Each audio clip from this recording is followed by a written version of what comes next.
In lecture 17 of our series on numerical methods in civil engineering, we will continue with our discussion on gradient based methods.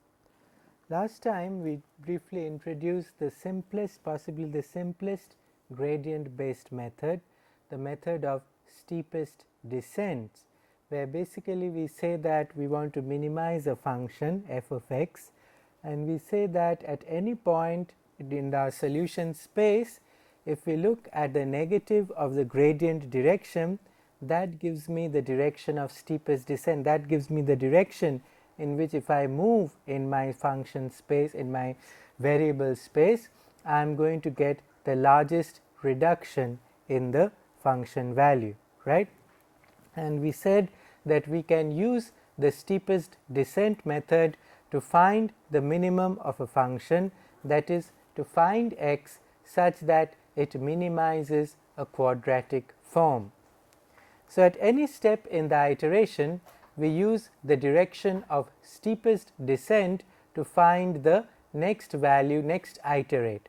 So, if I know the value of the I know xi, that is the current value of the iterate, to find xi plus 1, I take a step of size alpha in the direction of steepest descent, which is given by the negative of the gradient of f. So, xi plus 1 is equal to xi minus alpha gradient of f of xi, where alpha is the step size. And recall how we defined a quadratic form. We gave the expression for a quadratic form. We said it is nothing but a quadratic in multiple dimensions, right. So, and we said f of x is equal to x transpose ax minus bx plus c. That is the general expression for a quadratic form. And if we evaluate the gradient of this quadratic, we calculate grad of f x and take the negative sign. We see that that is equal to b minus ax. So, take the gradient of this, right, with respect to x. So, we are going to get b minus ax, right. I mean negative of the gradient, that would be b minus ax. So, when x is equal to xi, we will get b minus axi, that will be my negative of the gradient, and that is actually nothing but the residual. Ri is equal to b minus xi, because b is actually ax, right. B is equal to ax. So, ax minus xi, and if we define the error to be xi minus x, that is equal to minus aei. So, the residual is equal to negative of minus aei. How do we determine the step size? Well, the step size alpha is determined by a line search procedure adopted to minimize the value of f along grad of f x. So, at any point in my solution space, I know that the direction which I need to travel is given by minus grad of f x. So, that is the direction in which if I move, I will get the steepest reduction in the function. But how far should I move? That is a critical problem. We looked at it last time, right. If I take too large a step, I can just cross the valley and go to the next ridge, right. So, I need to calculate the appropriate step size. So, alpha minimizes f when the directional derivative of alpha at that location is equal to 0. So, what is the directional derivative? It is nothing but d alpha f of xi plus 1, right. So, direction, I have a direction, right. I have the function, I am looking at how the function is varying along that direction, and the directional derivative tells me how that function varies with distance along that direction, right. So, I keep the direction the same and I only vary the step size, right. So, how f varies with the step size. So, how f varies with alpha. So, d alpha of f at xi plus 1 is equal to 0. When alpha minimize, when it reaches a minimum along that direction, since it is a function of alpha along that direction, I have to minimize with respect to, I have to take the derivative with respect to alpha and set that equal to 0, right, because along that direction it is only a function of alpha, right. So, along a direction in that solution space, I have fixed the direction, I can only vary the magnitude of the step size, and I want to minimize that with respect to alpha in order to reach a minimum. and then we use the chain rule. We evaluate dd alpha of f x plus I plus 1. We calculate gradient of f. So, we first take the derivative with respect to x, and then we take the derivative of x with respect to alpha, nothing but the chain rule, right. So, this is the gradient of f evaluated at x I plus 1 transpose, since I have to take the dot product, right. It is a directional derivative scalar. So, it is going to be a scalar as well, right. So, I have this thing dotted with that, and x I plus 1, if I take the derivative with respect to alpha, well, you can see that from here. If I take the derivative of x I plus 1 with respect to alpha, what do I get? I get minus gradient of f x I, which is equal to r I, right.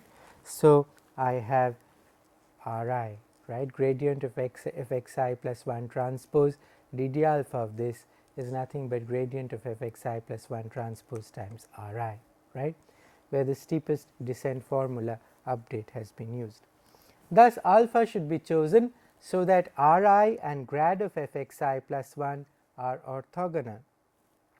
So, what does this mean?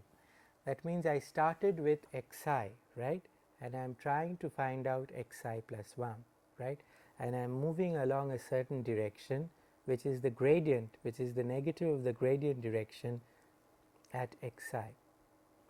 So, I am saying that if I move along that direction in such a way that my residual, my starting residual becomes orthogonal to the gradient along the line at some point along the line, that is the point where I have reached my minimum.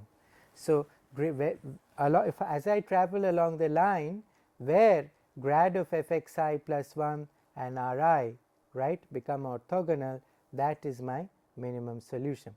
But what is grad of f x I plus 1? It is by definition minus r I plus 1, right. So, what does that mean? That means at the minimum r I plus 1 transpose r I must be equal to 0.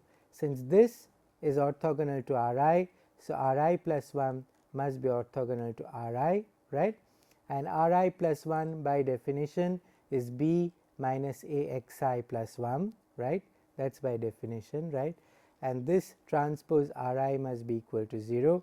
This again I replace x I plus 1 in terms of alpha. I write x I plus 1 is equal to x I plus alpha r I in this expression.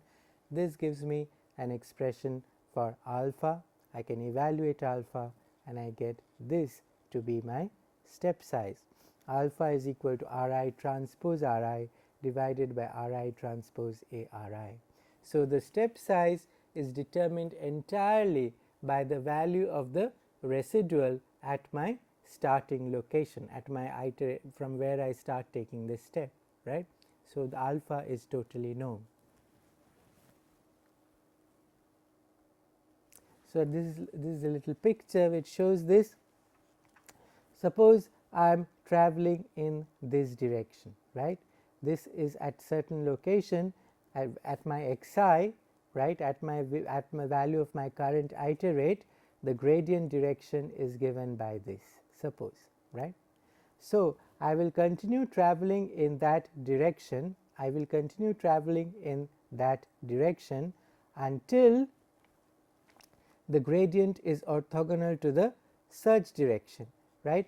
Here is my gradient at the yellow point, my gradient, my negative gradient is pointing like this, right.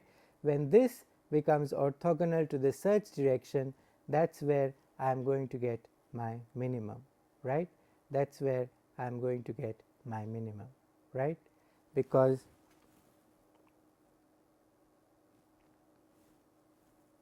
is that clear, right. So, that is where I am that is where I have to stop, right, that is where I have my minimum along the line. So, this is all very well and good for quadratic forms where you can get closed form expressions for the step size, right. You can get closed form expressions for the step size, and using that step size you can use the steepest descent method in an optimal manner to find the minimum for quadratic form. However, what happens if we have a general nonlinear function, right? For non-quadratic forms, it may not be possible to find an optimal value of alpha, right. It may not be possible to perform an exact minimization of the function in the steepest descent direction, that is perform an exact line search, right. Why is that? Well, because the function is just too complicated, right. It will not give a closed form expression which will give me a root for alpha, right. So, but however, finding the optimal point is not required in the line search for convergence of the steepest descent method. It is not really essential that along a particular gradient, along a particular direction, right, along a search direction, I actually find the minimum, right. It is very good if I find the minimum, because I have actually traveled, I have taken a step along the direction which is optimum. I have done all I could in that direction to minimize the function. But suppose I am not able to find the closed form expression for alpha, I am not able to find a value of this of the optimal step size. Does that mean my steepest descent method is not going to work? Well, no, it is still going to work, but provided I make sure that I have sufficiently reduced that function in that gradient direction, right. If I take an arbitrary step, so the function actually increases, right, that the function actually increases along that direction. If I take an arbitrary step along that direction so that the function actually increases or it reduces by a negligible amount, then very quickly my steepest descent method is going to collapse, right. It is not never going to reach a minimum, it is going to diverge, right. However, provided I reduce the function sufficiently in the direction of steepest descent, I am still guaranteed that my steepest descent method is going to converge, even though I do not find the minimum along that direction. If I reduce the function sufficiently, then it will be convergent. How can we do that? Well, we can enforce a minimization rule during the searches. What do I do? For instance, we can restrict the size of the step. So, it is not possible since we do not have a closed form solution, we do not know what is the size of the step to take. So, we say that, well, I am going to limit my size of the step. Suppose I put my limit to beta, right. I say that my step has to be less than some arbitrary value beta, right. I said that, right. And then I say that between 0 and beta, right, I am going to find the exact minimum. I am going to keep on taking small steps, and I am going to go until I find the minimum in that interval, right. And then once I find the minimum in that interval, I move on, right. It does not matter if I found the total global minimum along that line, does not matter. So, I move on. So, we can restrict the size of the step by requiring the line search to determine an alpha which yields the minimum function value over a certain step range, say between 0 and beta. So, we say that we are going to choose alpha such that this is the minimum over this range between 0 and beta, right. So, it is going to minimize this function within the range 0 and beta. However, is the reduction sufficient? We said that I have arbitrarily set a interval, and I have said that I am going to minimize the function within that interval, but is the reduction in the function sufficient? We do not know, right. And if that reduction is not sufficient, my algorithm may break down, right. So, as an alternative, there is something which is known as backtracking line search, and that has got a more sound theoretical foundation, right, and that is generally performed. So, what does that mean? Well, backtracking line search involves starting with alpha equal to 1. We start with a value of alpha equal to 1, then we check the following condition.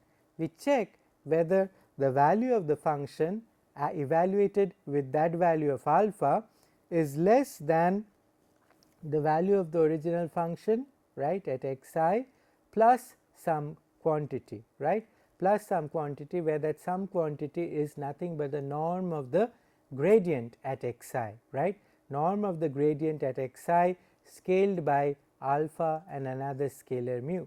When this condition is satisfied, when at the location alpha, right, at the location alpha the function is less than this upper bound, right, then we can be sure that the function has been reduced sufficiently, right, and this condition is known as the R major condition, this condition is known as the Armajo condition, and if it satisfies the Armajo condition, we can be assured that people have actually derived those equations, right. I am not going to do that here, but people have obtained this result that if we reduce, if we take alpha such that the function is sufficiently reduced, and what is the meaning of sufficient reduction? It means that f of x I plus alpha at the new location, the function must be lesser than or equal to the original value plus some scalar multiple of the norm of the gradient at the original value, right. So, if the function has been reduced by this much, then it has been sufficiently reduced, right, and that means that it is going to satisfy, it is going to converge, right, it is not going to diverge. And if necessary, we may need to backtrack, right. If we started with a value of alpha equal to 1, if we find there that the Armajo condition is not being satisfied, we have to reduce alpha until we satisfy the Armajo condition, and if we do that, we ensure that the function has been reduced sufficiently. What does sufficient mean? Well, it has been reduced sufficiently so that eventually it is going to converge, right. Is that clear? So, the steepest descent method, well, it works beautifully if the function is quadratic. If the function is non-quadratic, it is not so simple, right. Because why is it not so simple? Well, the main reason why it is not so simple is because we do not have a closed form expression for my step size, right, and because I do not have a closed form expression for the step size, we have to determine the step size iteratively. It is never an optimum. It's very hard to find the optimum step size, right. But eventually we will, if we satisfy the Armajo condition, we are going to get at the minimum, but it might be very expensive, right, it might be computationally expensive. For a convergence analysis of the steepest descent method, like we looked at all the previous methods that we looked at, all the previous iterative methods, we saw that if we have to show convergence, it is going to depend on some sort of we have to do an eigenvalue analysis, right, of the coefficient tensor, right. And for instance, for Gauss-Seidel, for Jacobi, we did eigenvalue and we did a spectral decomposition. We found the largest eigenvalue, the spectral radius, and we saw that if that radius is bounded, then that iterative method converges, right. So, similarly for the steepest descent method, in order to obtain convergence, in order to do a convergence analysis, it will be necessary to do a spectral decomposition of my matrix A. So, now again we are moving back to quadratic forms, right. As soon as I start talking about the matrix A, I am moving back to quadratic forms, because all these results for convergence, things like that, they have been obtained for quadratic forms, because it's possible, it's amenable, right. You can get analytical expressions. For arbitrary nonlinear functions, not possible. So, recall that if A is symmetric, we are assured that there exists a set of n orthogonal eigenvectors of A, right. We know that if a matrix is symmetric, its characteristic spaces, its eigenvectors are orthogonal to each other, and they will form a basis for my n dimensional vector space V, right. Thus, the term of the error term at iteration I can be expressed as a linear combination of the eigenvectors of A. Since the eigenvectors of A form a basis, any vector can be expressed as a linear combination of those eigenvectors. So, if any vector, error vector also, since the error vector also belongs to that space, right, the error vector can be expressed as a linear combination of those eigenvectors Vj, right. So, Ei I can write as sigma j is equal to 1 psi j Vj. And let us recall, we saw that the residual Ri is equal to minus Aei. We saw that right in our first slide today. We said that Ri is equal to minus Aei, right. Hence, we can say that R I is equal to minus sigma j equal to 1 to n psi j a v j, right. I am just multiplying the right hand side with A, right, matrix vector multiplication. And again, since V j is an eigenvalue of A, right, recall V j, these V j's are eigenvalues of eigenvectors of A. Since V j is an eigenvector of A, so A V j is equal to lambda j V j, right, eigenvalue times the eigenvector. So, we have this, right, and then if we take the norm square, the L2 norm square, I just take the dot product of E with itself and I get sigma j equal to 1 xi j square. Why is that? Well, because my eigenvectors are orthogonal, right, and in this case we have actually assumed that they are not only orthogonal, but also orthonormal, right, they have orthonormal, they have the dot, right. So, I get this sigma j equal to 1 is equal to xi j square. So, I have E I transpose A E I, E I is given by this quantity sigma j is equal to 1 to n xi j v j, right. A E I is given by this quantity psi j lambda j v j, A E I, right, E I is equal to psi j v j.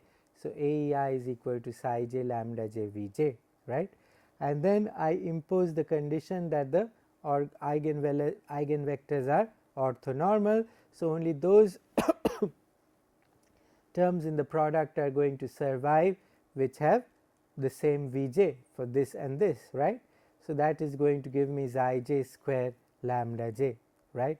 So, E I transpose A E I is going to be given by sigma j equal to 1 to n xi j square lambda j.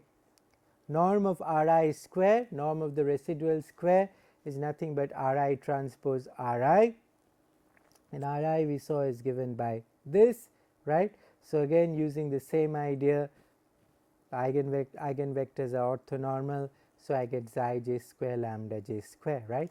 Only the terms which have the same index are going to survive, right, because the other terms are going to give me 0. So, I get that, and R I transpose A R I is, we can see from here, R I is given by this. If I have A R I, I am going to get xi j lambda j another lambda j, right, lambda A V j, right. So, A V j is going to give me another lambda, right, and that is going to give me xi square lambda j cube. Is that clear? Why? Well, I have xi j lambda j V j. I am going to take a dot product with I am going to take a dot product with A R I, right. What is going to be A R I? A R I is going to be psi j lambda j square V j, right, because A operating on V j is going to give me lambda j V j. So, I am going to have psi j lambda j square V j, and if I take this dotted with that, this psi j is this is going to give me psi j square, and now I am going to get lambda j cube, because lambda j square times lambda is going to give me lambda j cube, right. So, that is going to be my R I transpose A R I, right. So, I have written all these products, all these inner products, all these error norms, these residual norms in terms of the eigenvalues and the weights. What are the weights? The weights are the coefficients of the eigenvectors in the expression for the error, right, coefficients of the eigenvectors in the expression for the error. Now, let us recall that x I plus 1 is equal to x I plus alpha I R I, right. We have seen that before, right.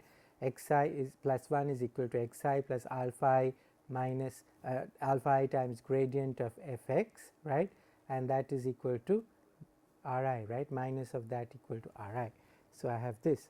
If I subtract the true solution x from both sides, I have x I plus 1 minus x, which is going to give me E I plus 1. it is going to give me the error at I plus 1, xi minus x is going to give me ei, right, and then I am going to have alpha I Ri, right. So, I can write this as ei plus Ri transpose Ri by Ri transpose Ari times Ri. Why is that? Well, that is because I obtained my value of alpha like that from my minimization, right. Where was that? Here. So, this is what I obtained alpha to be, right. So, I am going to use that expression for alpha right there, and I can write ei plus 1 is equal to ei plus this times Ri, right. Therefore, ei plus 1 is equal to ei plus, and I am going to use this expression now, Ri transpose Ri, which is this, so sigma j equal to 1 to n xi j square lambda j square, which I put on top, and then I have Ri transpose A Ri, which I obtained to be sigma j equal to 1 to n xi j square lambda j cube, right. So, I just substitute that there, and then I have the vector Ri, right. So, we have substituted these expressions to get this. Now, let us suppose if it so happens that A has multiplicity, the eigenvalue, it has got one eigenvalue with multiplicity n, right. That means that it has got just one eigenvalue and n eigenvalues with the same value, right. So, it has got so all the eigenvalues are basically equal, right. So, I can, so lambda j square I can replace by that common value, right, and pull it out of my sum, right. So, lambda j square I can pull out, lambda j cube I can pull out, and in that case what do I get? So, I get ei plus 1 is equal to ei plus lambda square sigma j equal to 1 to n xi j square by lambda cube sigma j equal to 1 xi j square times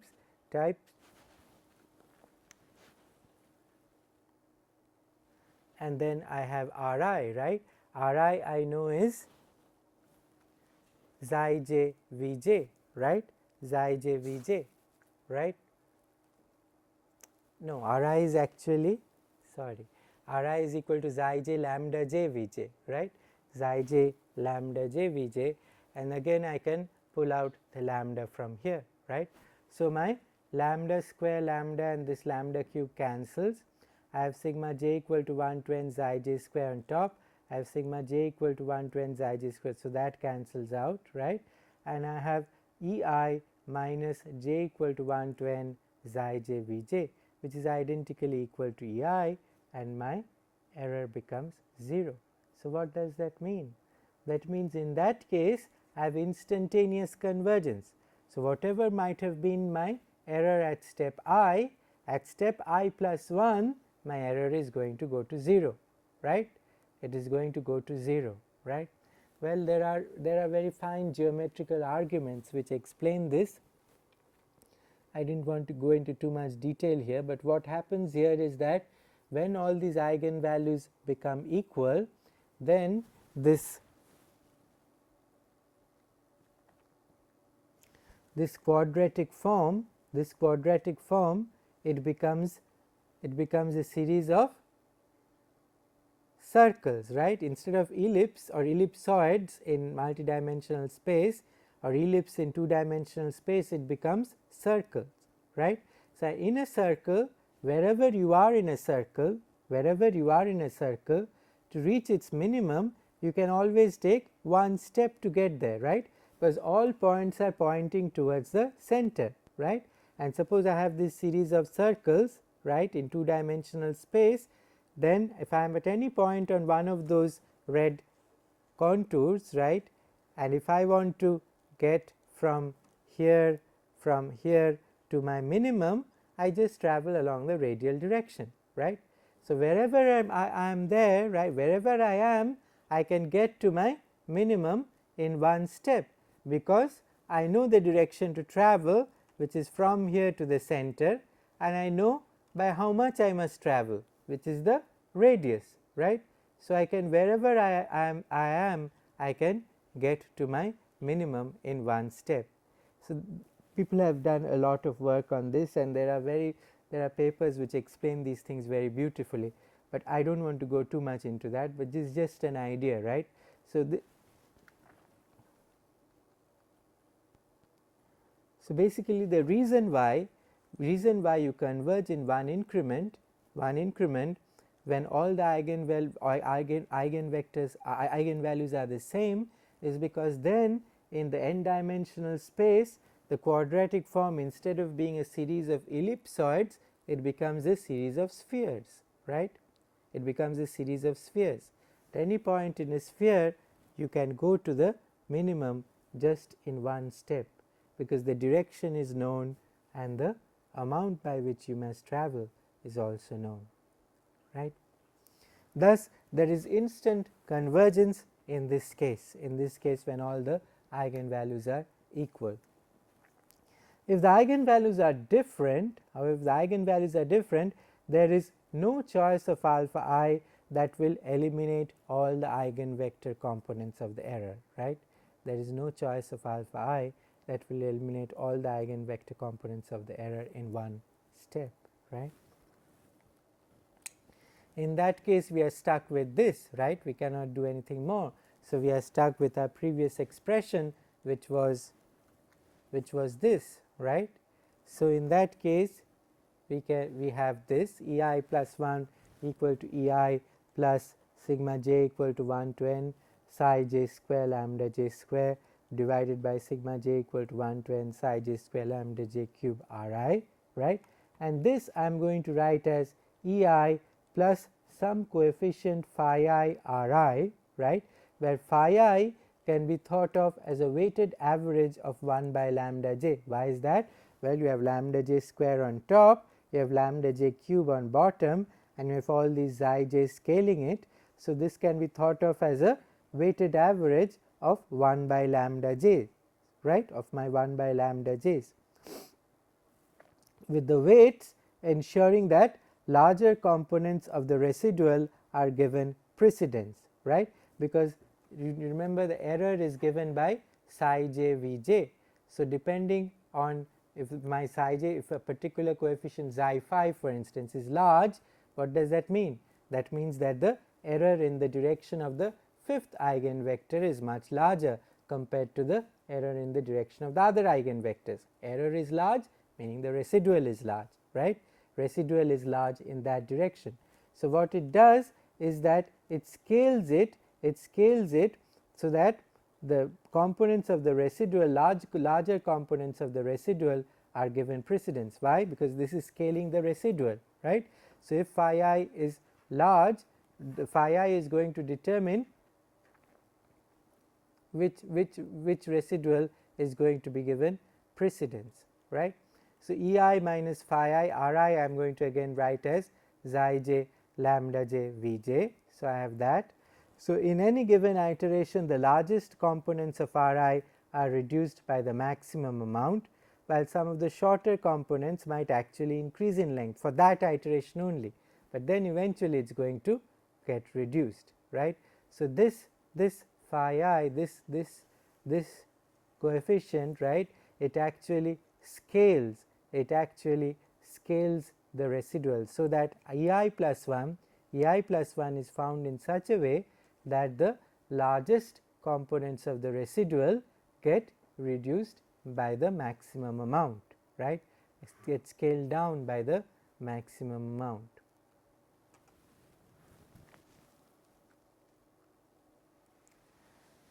Okay. So, that was some discussion on errors, but in order to, for the steepest descent method, but in order to obtain a general bound on the, you recall for Newton-Raphson, for secant and everything, we found the bound on the error, we found the order of convergence, right. We expressed the error at I plus 1 in terms of the error at I, and whatever that, and that gave us some idea about the rate of convergence, the rate at which the error is going to reduce, right. So, we want to do the same thing for steepest descent method, but in order to do that we have to define what is known as the energy norm, right. the norm of the error, up till now the norms that we have looked at are nothing but my L2 norms, right. It is the norm which arises from the inner product, right. But now we are going to look at a norm which is slightly different, which has a metric, right. If you are familiar with notions of metric, it has a metric, and that metric is the matrix A, right. So, it is a norm, it is the norm of E with respect to the matrix A, right, and that is defined as the energy norm. Yes. So, this we define a norm like this, right. It is no longer E transpose A e to the power half, it is given by E transpose A e to the power half, right. It is a norm with respect to the metric A, right. If you do not, one need not understand things like metric, but let us assume that we define a norm like this, right, E transpose A e to the power half. From the expression for the quadratic form evaluated at p not equal to x, where x is the minimum, which we saw last time, right. If we want to write the expression for the quadratic form at a location p, where p is not equal to x, the minimum, we get this expression. We can see that minimizing E is equal to p minus x in the energy norm is equivalent to minimizing f of x, right. So, basically if we look at this expression and say that I want to minimize p minus x, right. What is p minus x? It is the error, right, because p is some value and x is where the minimum is, right. So, when p becomes equal to x, I reach a minimum, right. So, minimizing this is equivalent to minimizing E, right, minimizing the error E, which is equal to p minus x, right. So, minimizing E equal to p minus x in the energy norm. Why is it in the energy norm? Because I am minimizing with respect this thing, right.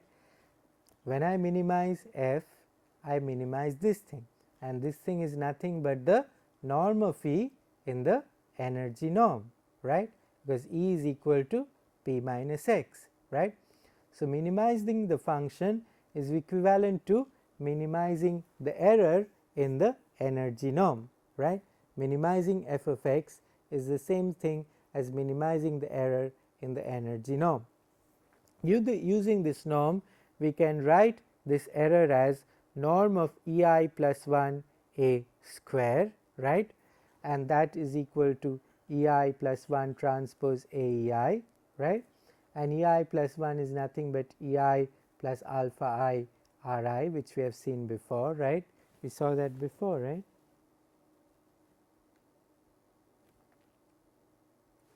We saw it right here, right. EI plus 1 is equal to EI plus alpha I Ri. So, that is this transpose A times this, right, and then we expand it out. So, when we expand it out, we get EI transpose AEI, and then we pull these terms together, I get 2 alpha I Ri transpose AEI plus alpha I square Ri transpose ARI, right, just by expanding this, just by expanding this expression, right, just multiplying to going through the dot products and doing that. So, we get that. So, we have norm of EI plus 1 square is equal to, what is this? This is nothing but norm of EI square in terms with respect to A, right, norm of EI square plus 2 times alpha I. So, for alpha I, we substitute the value which we obtained earlier, right, from my minimization, right, from my minimization along the line, I got Ri transpose Ri by Ri transpose ARI. So, this is my alpha I, and then I have Ri transpose AEI. What is AEI? AEI is minus Ri, which I saw earlier, right. So, I have minus Ri transpose Ri plus I have alpha I square. So, that is this whole thing square. So, Ri transpose Ri by Ri transpose ARI square, Ri transpose ARI. So, basically these two terms are identical, except that there is a negative sign here and a 2 here.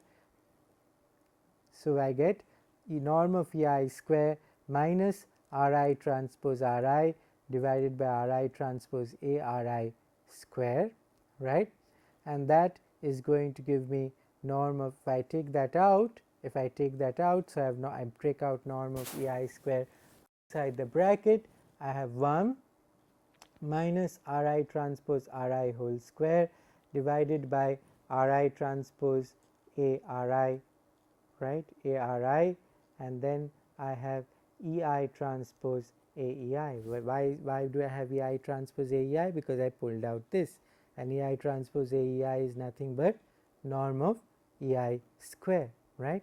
E I transpose A E I is norm of E I square. So, I pull that out, I get that, right. And then I might be missing a square here. So, that is probably true, right. So, this should be R I transpose A R I square, right. So, that's missing. So, sorry for the type. So, I have norm of E I square times 1 minus, again these terms I can replace by those expressions in terms of the xi j's and the lambda j's being the eigenvalues and xi j's being the coefficient of the eigenvectors in the expression for the error, right. So, if I replace those terms with these,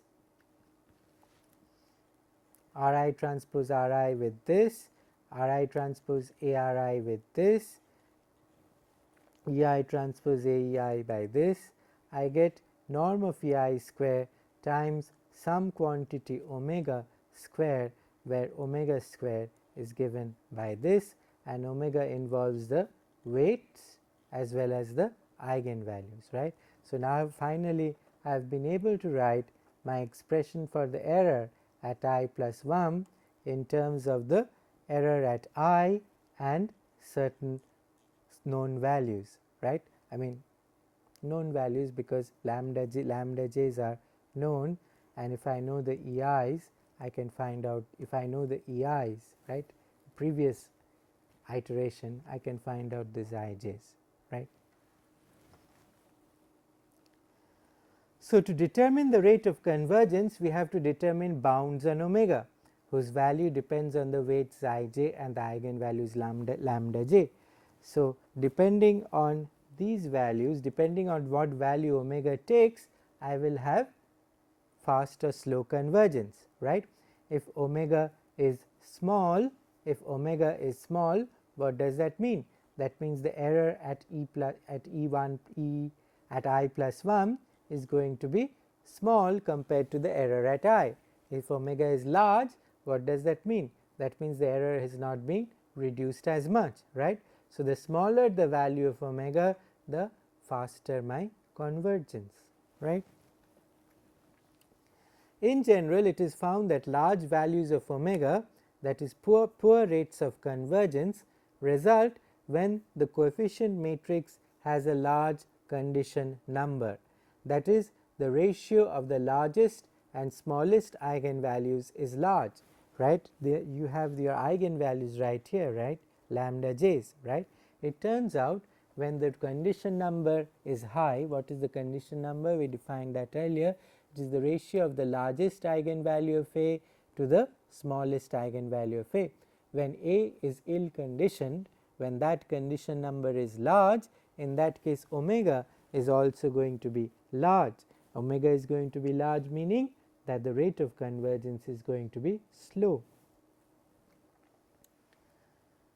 So, convergence is best for condition numbers close to 1, which we have already seen, right. If the condition number is equal to 1, what do we get? We get convergence in one iteration, right. Largest eigenvalue, smallest eigenvalue, both are equal to the same value, right. Then the condition number is 1, I converge in one iteration, right. So, convergence is best for condition numbers close to 1, close to that, right. So, that all brings it together, right. We saw that when when you have all the eigenvalues equal to 1, you get convergence in one iteration. So, when it is close to 1, you get better convergence. It can be shown that an upper bound on omega is we can actually calculate an upper bound on omega. So, omega is lesser than or equal to kappa minus 1 by kappa plus 1, where kappa is my condition number, right. So, hence the convergence results are using this and this, right, using this and this, we can show that norm of EI at using the A matrix can be written as kappa minus 1 by kappa plus 1 to the power I times norm of E0 times A. Well, you can see why that is true, because this is equal to EI plus 1 square is equal to norm of EI omega square. If I take the square root of both sides, norm of EI plus 1 is equal to norm of EI omega, right. And then I do my recursion. I write norm of EI in terms of norm of EI minus 1, EI minus 1 in terms of EI minus 2, and so on and so forth until I get E0, right. And I know that omega has a certain bound, and what is the bound on omega? It is given by this quantity kappa minus 1 by kappa plus 1. So, the bound on EI is going to be kappa minus 1 by kappa plus 1 to the power I, because I have I recursions, right. Every time I get it, I scale it by, I have this bound, every time it gets scaled by kappa minus 1 by kappa plus 1, right. So, norm of at any iteration I, it is going to be less than or equal to the original error times this. So, this is an absolute upper bound, you can see that it is an upper bound on the error at any iteration. At any iteration I, this steepest descent, my error cannot be less than the initial error scaled by this quantity, right, scaled by this quantity. Is that clear? So, then this is just a simple way to write that, this is just word going through. So, I know that fxi, I can write fxi is equal to f of x plus half xi minus x transpose a xi minus x, right. Definition of quadratic norm at xi, I can write this like this, fx plus half xi minus x transpose a xi, which is equal to fx plus, this is nothing but EI, right, this is the error, right, EI xi minus x. So, half EI transpose a EI, right. Similarly, fx0 I can write as half fx plus half x0 minus x transpose a x0 minus x. X0 minus x is nothing but E0, right. So, I get fx is fx plus half E0 transpose a E0, right. And then bring this fxi minus fx, fxi minus fx is equal to EI transpose AEI, fx0 minus fx, we divide this by that after bringing this to the left hand side. So, we have this EI transpose AEI by E0 transpose AE0, but this is nothing but the norm of EI, right, with respect to the matrix A, right. So, that is equal to kappa minus 1 by kappa plus 1 to the power 2I, right, because this is the norm square, you can see from here, right, norm of EIA by norm of E0A is going to give me kappa minus 1 plus kappa plus 1 to the power I. So, this is nothing but norm of EI square by norm of E0 square, which is going to give me kappa minus 1 by kappa plus 1 to the power 2I, right. Next, we want to motivate the idea of conjugate directions.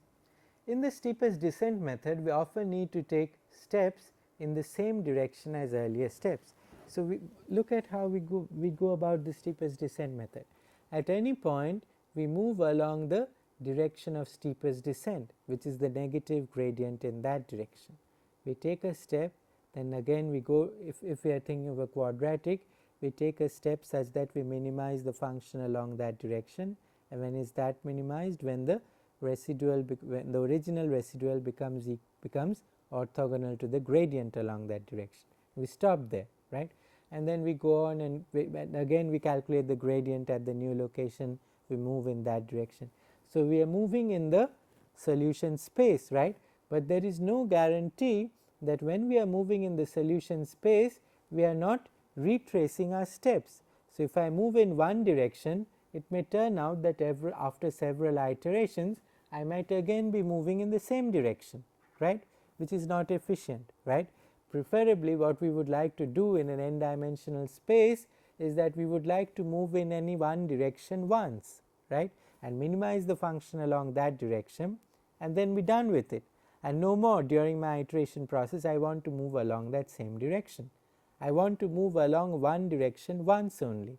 That is probably the most efficient solution, right. But in the steepest descent method there is no guarantee that is going to happen, right. I might have to retrace my steps. We need to take steps in the same direction as earlier steps.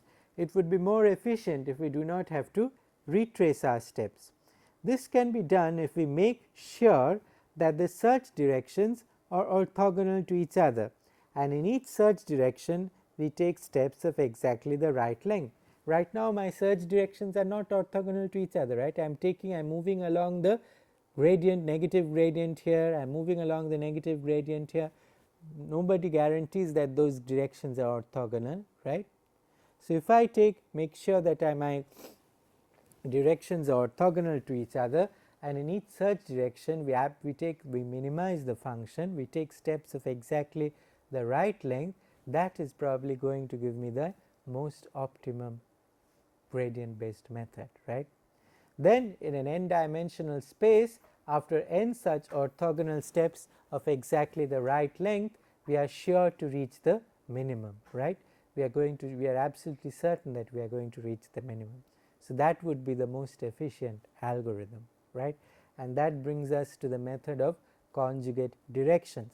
So, we want to talk about conjugate directions first and motivate that idea, and we will see that at the end we are going to get to conjugate gradients, but conjugate gradients is nothing but conjugate directions plus one minor restriction, right. So, if we understand the method of conjugate gradients, if we understand the method of conjugate directions, we understand the method of conjugate gradients. So, I will spend a lot of time next class talking about the method of conjugate directions, and hopefully once we are clear about that, understanding the method of conjugate gradients would be very simple. Thank you.